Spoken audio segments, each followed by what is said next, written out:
This conference will now be recorded. Hi, and welcome to Navigating the Now. It is, well, the end of February 2021, and I'm here with Susinn Shaler, who is one of our belief specialists. That means she's studying to become a practitioner in belief repatterning. And I will tell you that Susinn is really, really good at the belief repatterning technique.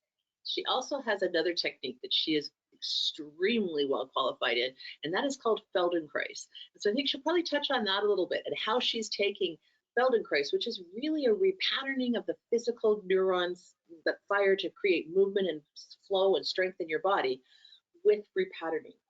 I'm going to let her tell her story now. So welcome, Susinn. Thanks so much for joining me today. Thank you, Suze. It's a wonderful opportunity. I love seeing all our community coming up here and sharing. And yeah, my belief repatterning story was I first was introduced to your free 2-hour or complimentary 2-hour critic to coach. And I knew it was something that I was interested in and something I'd really been interested in law of attraction for many years. And I could see this was really how to apply it. So I signed up for your weekend course, Flip Your Switch, and I definitely knew that I felt the shift in myself when I repatterned some of my thinking that was getting in my way of being in sync with who I really am. And I know that I have a habit of worry and finding negative thoughts.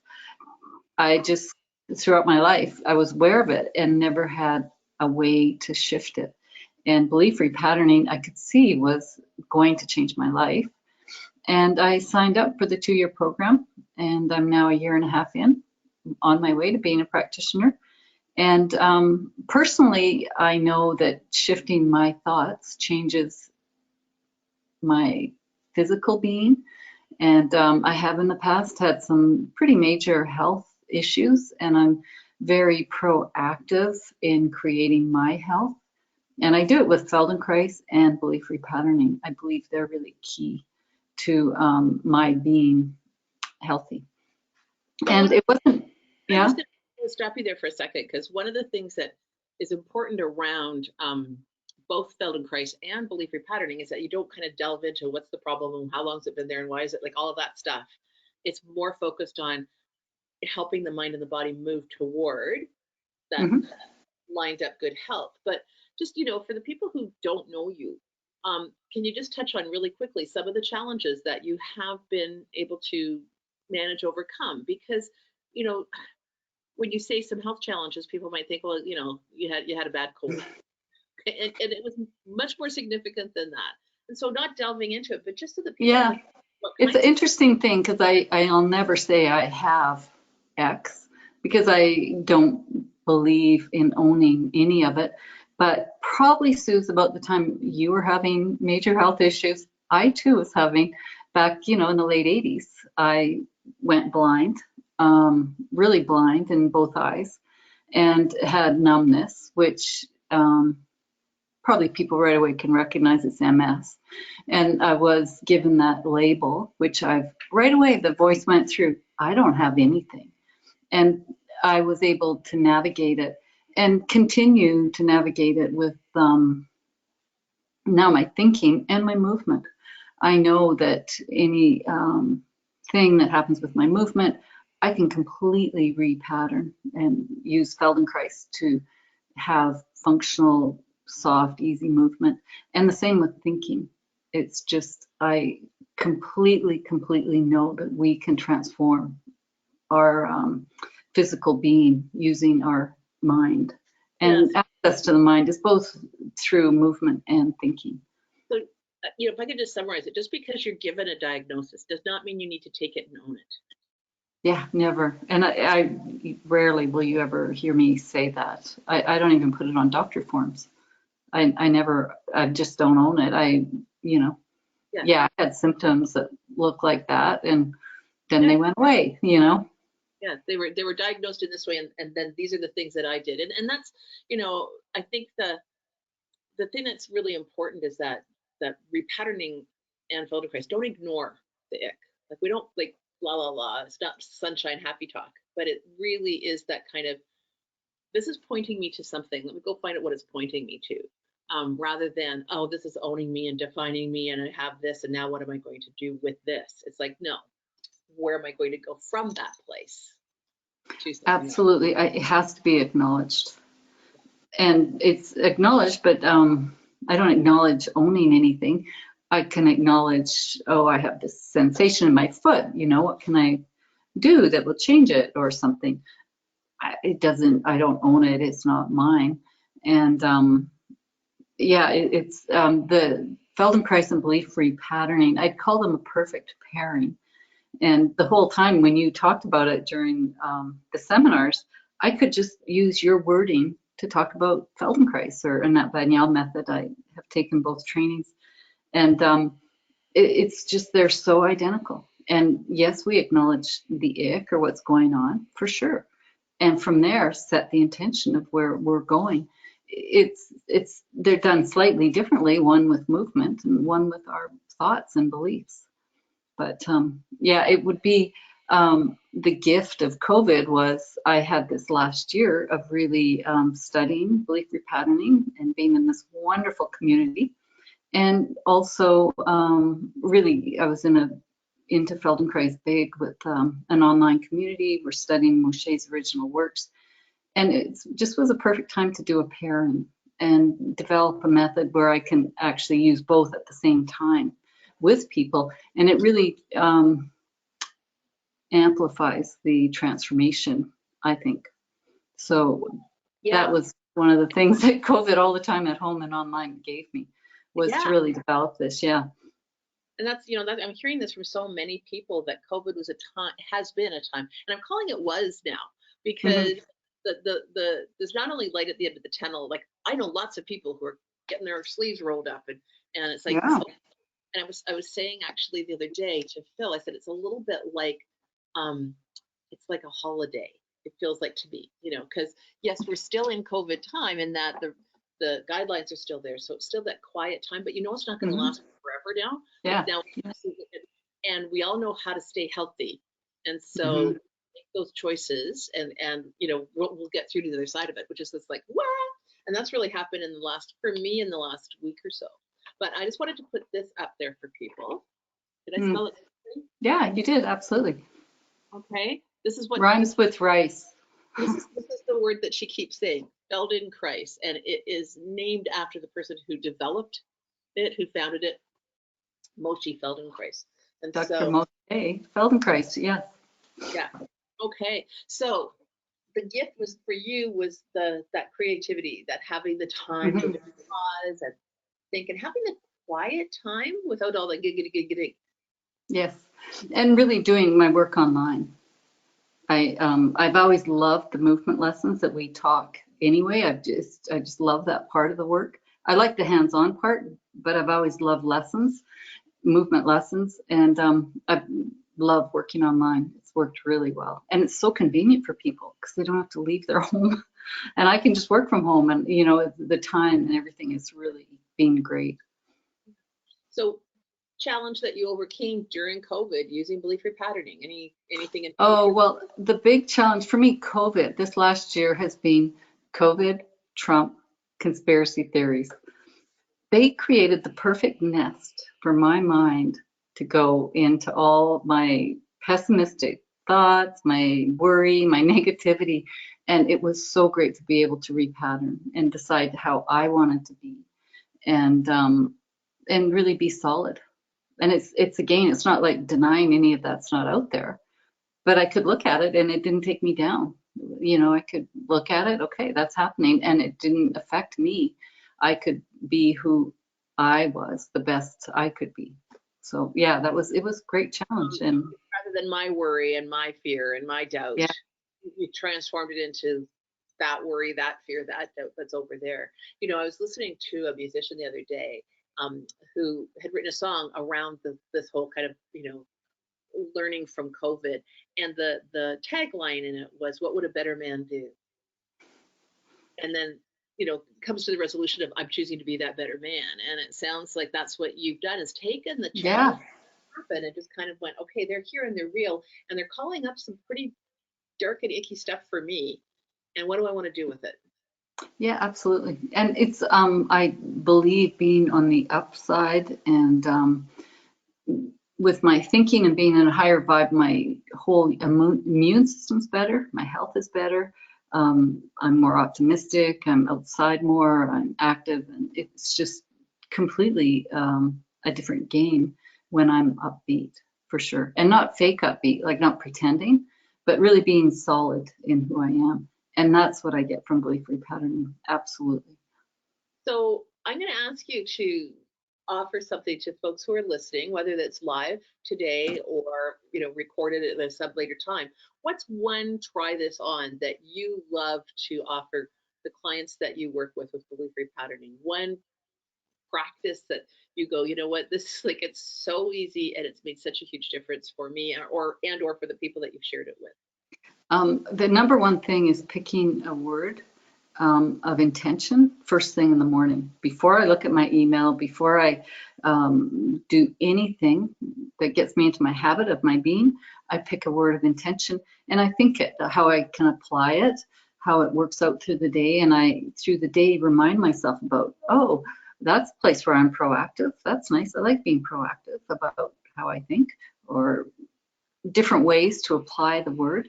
And in the community, there's a lot of things you can access with no charge. Like Suze has that every day on. She'll email you a word of intention that you can use. And we have a great calendar that Suze puts out, and I've given to friends each day as a word of intention. That's right, intention of the day. And I gave that to one friend a year ago, and she said, every day I look at that first thing, and all day I think about that word. And it's really, really helpful. So, You mentioned proactive and you showed me yesterday or the day before, because proactive was your word, and you showed me what you did with it. Do you have that handy in reach? Yeah, I often do this with my words. So then they're really close by and I'll put them out. It reminds me. So I might put it where I'm working or doing something, and it's, just tweaks my sort of memory about where I am. Yeah. Okay, so I'm just going to pull this one up. This is today's, Mm-hmm. right? It's the 27th today, isn't it? All day? Yeah. Yeah. Sure. COVID time. Who knows exactly? Embrace. Okay. Yeah, so I can be proactive in embracing life today when I go for a walk and notice the sunshine. I find I can be proactive in embracing my health today when I choose a really healthy lunch and take time to enjoy it. So that I would just keep playing and playing with the word that way. And I always look it up in a dictionary. That too adds a bit more depth to the word. So what does the dictionary say proactive is? Yeah. Yeah. Nice. Well, thank you so much for sharing all of that. Let's open up for any questions from anyone who's listening. We have a small and mighty listening audience today. If there is a question, that's great. You can either pop your mic on or type it in, whichever you prefer. And Susan will field the question. And while we're waiting for that, there are no questions.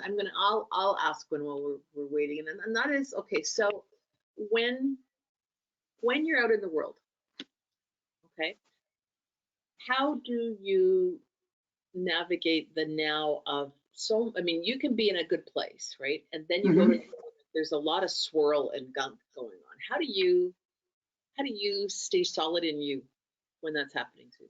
Like what's your strength? Well, I remember my intention. And I don't try to change things. It's hard, like I'll acknowledge somebody. Oh, sounds like you're really worried or something, and maybe sometimes that's enough. Or say I'm feeling really solid today because I had a really big breakfast or something. Like it's not trying to change somebody, but offering something that might lift them up a little bit. There's one question. All right. So yes, wondering about using the movement part. So that'd be the Feldenkrais for children and seniors, and how you might use belief repatterning with those two groups. So that's a great question. So we want to talk a bit about how you do integrate the two. And I'm going to say, regardless of how tall, old, or young the person is, because it's the same, isn't it? Yeah, it is. Well, working with kids, and I've worked a lot with kids, generally it's hands-on. And working with the parent, it's really important that they take an attitude of optimism and enthusiasm about any small changes, because it creates a field for the child, and it's also not cheering the child on, because then they lose their attention to themselves. Like if they take their first step and everybody cheers, the child just falls over, and that's not the point. It's more being inside cheering and optimistic about any small change and holding that. And I would say when you say creating that field, Hmm. that's what we talk about is in holding a space, Yes. right? It's just that like you're not there's no agenda on it. There's no No. timeline. There's no it has to look this way. It's just here. And I love how you say a field, creating it like here's a playing field. Go play, and I'm watching. Yeah. I'm Yeah. here and I'm attending, but I'm not saying, oh, you have to go into that corner and play over there, or Yeah. you have to. Or It's we just get so many. Yes, we get expectations that kids should be doing something by a certain timeline or developmental stage. A lot of the kids I work with, they've got their own timeline, and just totally honoring like how exciting it is for that child the first time they roll over. Perfect. So what if they're two? It's for them a milestone, and just being excited for every step, and really working with the parents so they get that. right. And you said with kids it's hands-on, but I know that during COVID you have been doing work over online. Yeah. And you know, is there an opportunity if there are parents listening who have some children with maybe some diagnosis, things Hmm. that are challenging, or just observationally that they've got some things that are challenging? Um, is the parent able to work with the child hands-on with your guidance online? Um, yeah, they could. But I also think there's some really great stuff. Quite a few of the practitioners of the Nat Bagnon method are parents of special needs kids. And like there's one woman in the Lower Mainland, she's doing great videos of how to work with your kids or play with them and at the same time offer some movement. And I would refer people that way, because I'm not working it that way right now. I'm really focusing more on adults. And so I don't have the resources, or that I haven't been recording that or working that way, but there's certainly some really great stuff that the practitioners who have kids or have practices are putting out. Right. And again, I know that like with repatterning, we can't say this is the cure for complete the sentence, but we do Hmm. know that mindset plays a huge role in health and well-being. And what I love about the combination that you're doing is that for me, as because I've done Feldenkrais but with other practitioners, and they're great, I've always loved the technique. And when I met you, I was so excited that you wanted to learn repatterning to the depth that you are. Um, so that because I was like, oh, because I always saw the connection, but I did not know enough about Feldenkrais, nor did I want to go and become a Feldenkrais practitioner, so I could. Yeah. Um, and this is, for me, it's always about when I find somebody who has a deep understanding of something else. Because I have said always, believe your patterns, the and also it will click in and supersize what you're doing. And Absolutely. watch what you're doing with that is just so exciting and thrilling for me. And I've been Yeah. getting wonderfully incredible great benefits. I had a story in my head that I'd come about as far as I could go. Yes, sir. Like I've done really, really well from where I was to where I had got to. And it Hmm. got to the point of I would say it's not gone, but I'm managing. I'm living with it. I'm Hmm. not with it, right? Um, and then when you and I began working together with that, all of a sudden that field that you talk about opened up for me, and the possibility began for me to imagine what it would be like if there was another level. And it was like I remember the day it happened, because it was like I remember thinking at one point in time when I was single, I was like, I think I've come about as far as I can come in my own understanding of love and compassion for myself. I'm ready to be in a partnership with that, because then it can expand. And I didn't know what it looked like until Phil showed. And then it was like, oh my goodness. there's this whole other playing field, this whole other opportunity, this whole other space. That's what Feldenkrais has done for me physically. Taken that place where I kind of thought, and it's funny when I reflect on it, Susan, because I'm all about it's just a story, like change the story. But I hadn't had anyone in the belief repatterning community until you did that just said it's just a story. And I was like, and I love when I get my own medicine. I love it. And you had enough understanding of both to help guide me.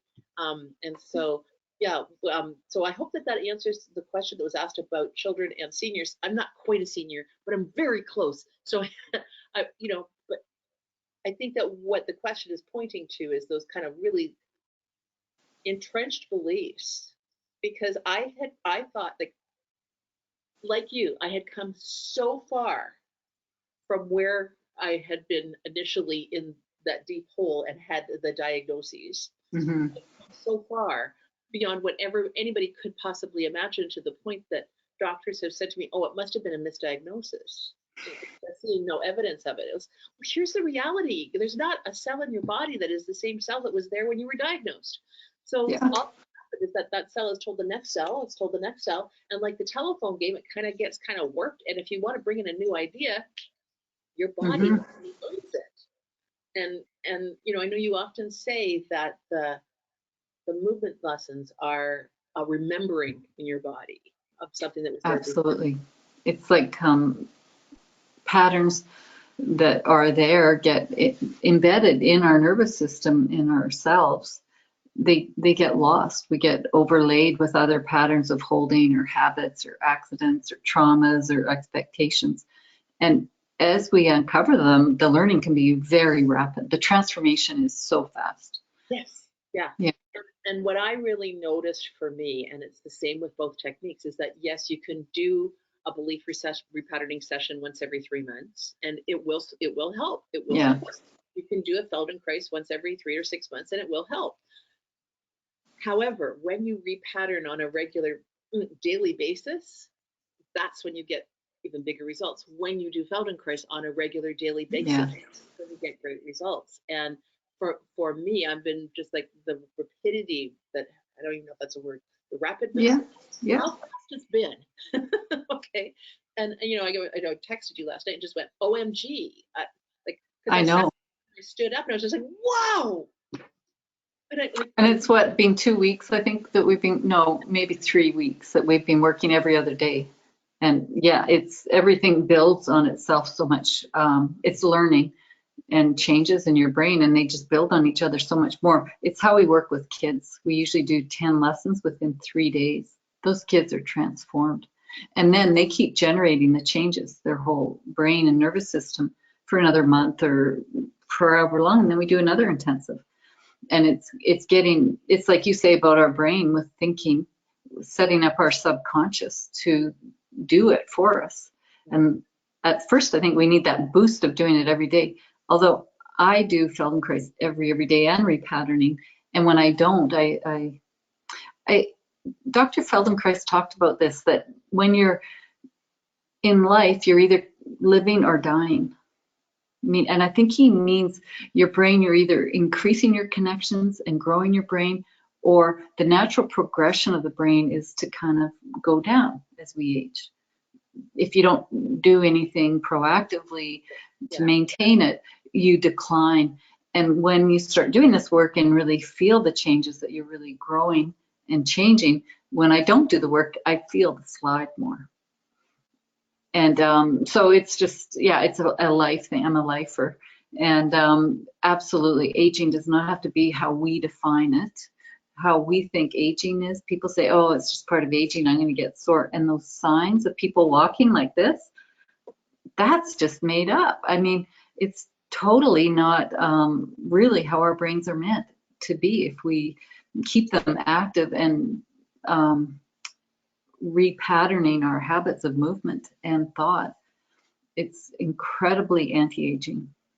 Well, and that's what I mean. I find that with repatterning, with the weekend, right? We have people take a picture on Friday night and a picture on Sunday, and it's like, wow, they look like they're 5 years younger. And it's not because their hair is different or they've got different makeup or a different color shirt on. It's their energy that's Yeah. radiating from them. And, you know, then when we went online, I made the decision to do it every day. And it's that kind of consistency of something. And the cool part about our minds, and you know this as well, is that you don't have to do the 1 hour lesson module every day, right? If you just do like when I stood up and I consciously went, wow, that's because of the lesson I just had. Then the next time I got up, which was this morning when I got out of bed, and it was just like, that was, wow. Like I almost wanted to go lie back down again so I could get up again because it was so freeing. You know, you don't have to do the whole thing because your subconscious mind will then go play that tape. Now there's another question. We've got time for it. We've got a few minutes. Curious about a group that I'm in with kids labeled as a whole bunch of letters. Support group, ADHD, ODD, etc. You know, ABCD is what I call them. And I'm not making fun of them. I'm just like, I always used to say it doesn't matter if you're green with yellow spots or yellow with pink stripes. You know, there's some basic things that you need. And so when people say, will Feldenkrais work with, or will belief repatterning work with, I always say yes before they finish the sentence. Yeah. So does it work as fast in teens as well? And you know, here's the thing. Some people will learn to play basketball quickly. Some people need to have more practice. But if I went and shot 100 baskets every day for the next month, I would be much better than pretty much anybody else on the street. Well, how I'd answer that is because it's a learning method. It's like, will somebody be good at learning math if I teach them every day? If they're not interested, no, they just won't be. They have to be interested and engaged. That's the number one thing. It has to be with attention. And so teens, if you can figure a way to get them interested and that it's meaningful, great. Otherwise, no. And with little kids with hands-on, I'm trained to use my hands in a way that is interesting, like I touch really gently, but very specifically to engage their attention. So right away, they're like, you see their eyes, you can just tell it's like, they feel themselves so clearly for the first time, and it just gets them there. That's essential for this work. And so I don't disagree with you very often, Susan, but I'm going to beg to differ on that. Okay. Say, you have to get them engaged. Because here's the thing. Their subconscious, because we're wired to learn and grow physically and emotionally. Yeah. Even if their conscious mind is going, this is a pile of bunk, right? Their subconscious mind is going, and it's being touched, just like you're saying, when you touch with intention, and yes, touched in the same way, whether they're doing Feldenkrais or belief repatterning or combo. Yeah. I'm going to say that it really doesn't, you know, I've worked with clients that are hopped up on drugs and certainly aren't there with intention. I've worked with adults who were dragged, kicking and screaming to my office. And even if they don't want, I just say, okay, let's just play with it for like this, like you're here, right? So let's just play for an hour. The changes and the differences are still profound because both of these techniques don't work only with the conscious mind. It's not just a thinking about it. I think we use the terminology meeting people where they're at. And that's a skill as a Feldenkrais practitioner or a belief repatterning practitioner. And I think what you've said is meeting them where they're at so that I can teach in a way that is, I mean, yeah. You know, I know that this doesn't work, but what if it did? What would that feel like? Yeah, and I worked with a boy, he was about 10 or 11, and he played violin with a children's symphony, and he had a lot of pain in his shoulders. It's so much like this. And he was so into it because he felt the changes so much. Really a quick study. He's all of a sudden, he goes like, I think I could play in a concert now because I could sit down. He was in too much pain to even sit. And he just learned so quickly. And of course, it related to what he was really passionate about. He was really into the Feldenkrais lessons. So yeah. Yeah. When you can meet the learner where they're at, and I'm thinking about one of the people who studied with us became a practitioner, and was dragged kicking and screaming to my office when he was like 14 or 15, and we didn't really talk about belief repatterning. We just talked about snowboarding, Yeah. how he wanted to get to be a better snowboarder, and and it changed it, and he was like, boom, he was in. And so that's really, yeah, it's, I think what I wanted to just point out is that you don't have to wait until the person is ready. Yeah. Their subconscious is ready. Their mind may not be. Just like me, my mind was going, this is as good as it's going to get, hon. Just get used to it. That's where my conscious mind was. But my subconscious was going, ding ding ding ding ding ding ding. I'll have that, and Yeah. Yeah. I think that we tend to put a lot of kind of like, we have to wait until the person's ready, and a bigger part of them is ready than is not ready for any kind of growth support. Yeah. Why would a body not be ready to experience flexibility and freedom? Why Mm-hmm. would a mind not be ready to experience peace and calm? It's like, yeah, it's there. So Mm-hmm. fastest half hour. What would you like to say in closing to people? How do people get a hold of you? What Well, I'm on the Belief Repatterning website under what's team? the tab? Under team. You can find me there, and my email's there. Yeah, I give sessions in belief repatterning. I'm really combining them now. So my preference is to do a combination. And I'm just actually working on developing a package for that. But yeah, I'm happy to meet you by phone or email. Yes, that's Right. right. Yes, thank you. And so Susinn, Susinn Shaler, Correct. Saler, Yeah. repatterning.com. And you have a website as well. That's for your Feldenkrais website. What's that? What, do I just pop that out? Just it's Susinn.blogspot.com. Susinn.com should link into it. I've had a little trouble. I own that domain as well, but Susinn.blogspot.com. Yeah. I did Yeah, put the blog. Susinn.com will get there. If you put www.susinn.com, it doesn't go there for some reason, but Susinn.com. All right. So Susinn.blog. Yeah. And Susinn. that's where I keep things current. I teach classes online too, so sometimes I will announce classes. Yeah. Perfect. Well, I really appreciate you being here and Thank sharing you. with folks.